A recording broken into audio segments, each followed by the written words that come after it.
So with the singing and just the inspiration with everything, Mm-hmm. because you said you're quite spiritual in your music, Yeah. where did it begin?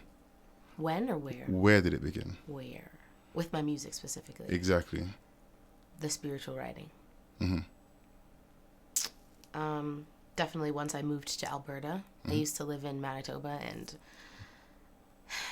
that's definitely a totally different version of myself who used to live there. Yeah? And then when I came here, I moved away from everything I had grown up around and all of my friends and all of my family. All of my extended family lived all less than an hour drive away from me. Like, we saw each other all the time. So Yeah. whatever, we were all very tight-knit. And so then I had to move away. Not had to, Chose but to? I chose to move away.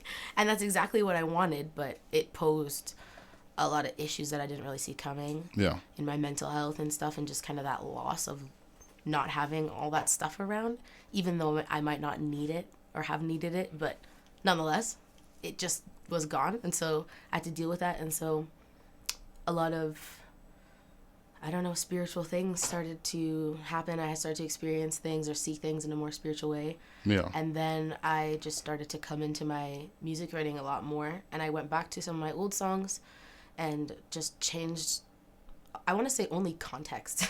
I ended up changing some lyrics, but the song took on a whole different meaning. And it was really cool for me to see that 17-year-old Malaika wrote this in whatever, her co-op job or whatever on break, and really didn't think anything of it, didn't really think of it as having any sort of meaning or anything. But it kind of showed me that I had a lot more bubbling up inside of me. Yeah. And then now when I would read back on those songs and look at them and tweak them, I'd be like, damn, I had all this divinity ready to pop out, and all of this wisdom that I didn't even know I had and I was writing about, but I didn't even understand what was going on. So that was kind of a very big realization for me. And then that's kind of it all, or that kind of stuff came out in the majority of my music then, from then on. Okay. So once you got to Alberta itself, so now you're in Calgary. How long have you been in Calgary for? 1.5. This coming February will be 2 years. Okay. Yeah. Yeah? Alberta, more than that, though. We used to live in Red Deer. Okay. How was the music scene in Red Deer? Huh? I can't speak to that. Oh, okay, fair enough. I wasn't doing anything in Red Deer, music-wise. No? I was just writing in my bedroom. I see. I didn't do any. There's a lot of really great artists that have come out of Red Deer. Yeah. I can definitely say I have some buddies out there that are they're very talented. Okay. Yeah, for sure. So now you're in Calgary. How's it been here? Because I first saw you, I forgot the name of the event. Conservo? There you go. Perfect. Yeah. And one thing I will say is, when you was up there, it seems more intimate. You're talking to people, if that makes sense. Yeah, You know? I do that. Yeah. So coming to Calgary, have you done any more collaborations with any artists in the city, or is there anyone you do want to work with? Yeah, well, I mean, depends on how do you mean collaborate? I've definitely done shows with other artists where Or they've features. sought me out. Or features on songs or specifically. anything like that. Yeah, I did a song with TMP, and it's called I Missed You. It's on if you go on my Spotify, it's there or whatever. I really like that dude and his buddy Rain as well. They're really great dudes, and they're very talented. So that was my first kind of crack at it or whatever, and I wanted to try writing music for a genre that I didn't make before, and impress myself and the people in the studio and stuff, I would say. And so it was a good experience.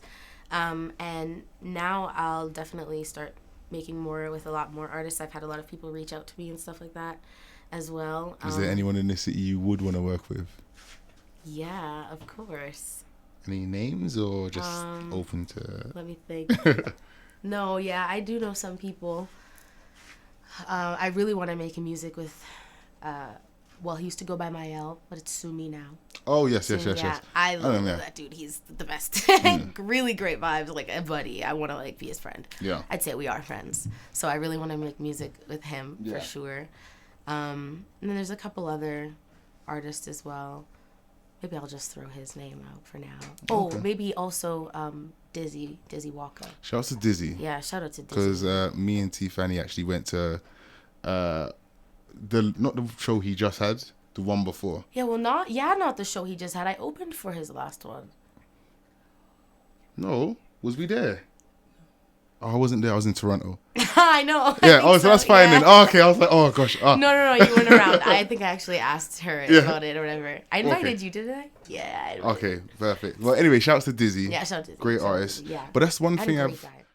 In time, I know that it's worth it. God knows, and He holds my purpose. When life is harder than it seems, when I swear that I don't deserve this, don't mind that it's all